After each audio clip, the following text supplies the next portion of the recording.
Hi, my name is Nick and welcome to Tech House. Today I'm going to show you how to use a VPN on your Mac.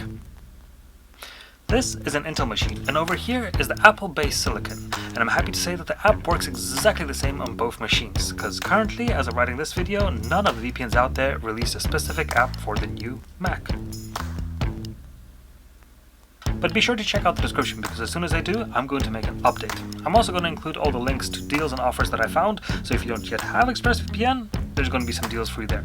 Well, let's get into it, starting with the first step, downloading a VPN from your browser.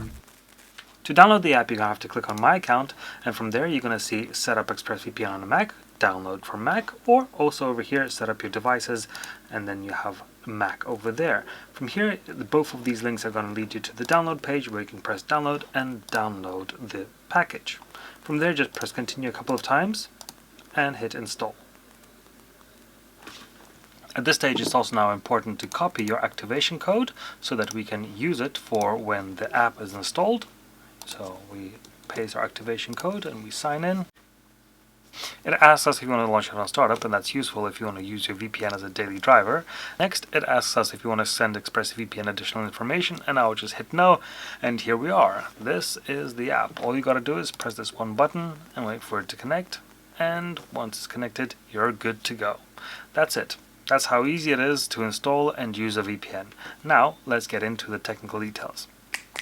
Apart from the on and off switch, you also have the location selector, which has some recommendations by Express, has all the servers so that you can select specifically which one you would like, and then the most recent ones and also the favorite tabs. If you'd like to narrow down your selection, you can go to the All tab, select your continent, and then from there select your country, and there's a little triangle over here which allows you to narrow down your selection. Other than that, you have some customizable bookmarks, which I'll show you how to edit in a bit. And of course, up here you have the menu. VPN locations is exactly the same as this button that we already had a look before. And then we have a speed test, which is grayed out because you have to be first disconnected. So let's try it out and give it a little bit of a test. What this is going to do is going to connect to multiple servers which VPN Express offers and find out which one has the best milliseconds in response time and download speed, specific to your location. This is a handy feature to have, as not all VPNs provide you with a speed test, and some recommend the best server overall, which might not even be the best one in your specific case. So hats off to ExpressVPN for taking this into consideration. This is something you should only really do once, when you first start using your VPN, or maybe when you change your location. You'll see here you have three categories: speed index, latency, and download speeds. Now, speed index is basically a combination of latency and download speeds, and based upon that, that gives you a score. You can also sort by latency, which dictates how fast and snappy your internet is, and then you have the download speed. If you're looking to download some files, you can of course choose the fastest download speed. There's also a handy feature of starring these best options. So in my case, I'm just going to star the top three, and then I'll be able to select them later on with ease. Remember that you can always find your starred items back when you hit the location and go to recent, and under there you'll find favorites. Now let's have a look at what other options we have in menu and preferences. All preferences come pre-configured, but you might want to customize them. So let's have a look at our options. Startup. Launch ExpressVPN on startup. That's talking about when your computer starts up. You also have the option to connect to the connection which you last used when using ExpressVPN. Then you have network lock. Stop all internet traffic if VPN disconnects unexpectedly, which means if your VPN disconnects, then your internet also disconnects. Allow access to devices on local networks such as printers or file servers. That is great because printers don't require a VPN, and file servers such as the NAS might become useful without a VPN too. So you have an option to disable or enable that. Split tunneling allows you to manage connections on a per app basis, which allows you to use all your apps on your computer. Maybe you don't want some of your apps to be used by a VPN. For example, a clock, which gives you your time based upon your location, might not be the best for a VPN, and it allows you to only use a specific app. For example, if you want to use your browser for the VPN but nothing else, that is possible to do here. Next, let's have a look at protocols. Here we see 6 options, and I would suggest you just go with the automatic / or recommended by ExpressVPN, which is 99% of the time going to be their lightweight UDP protocol, which ExpressVPN develops themselves and has the best connection speeds, download speeds, and security. In case it doesn't work for you for some reason, then we have 2 open VPN options, UDP and TCP. The difference between the two is that UDP is the faster version and TCP is slower but more stable. It's not more secure, it's not faster. Then we have EIC v2, which is the older internet standard being replaced by WireGuard.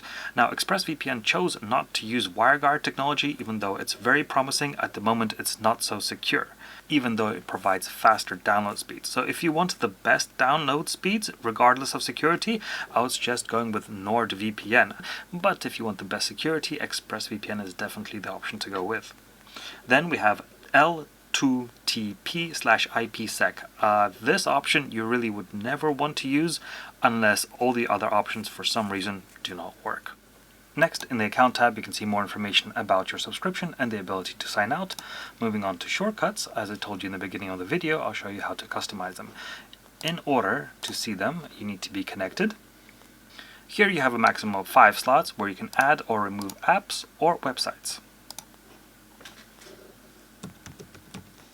Just like that, but it's totally an optional feature. Next, we have browsers. Here you can download an extension for your browser, but perhaps it's a topic for another video.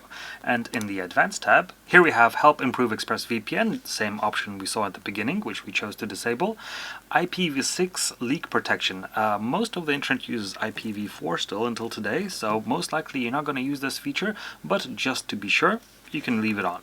And DNS. Only use ExpressVPN DNS servers when connected, which you can leave on for extra security. And then finally, appearance, menu bar and dock. Here, if you select menu bar, you will only be able to access your app from the top menu bar. You can show ExpressVPN again by going here.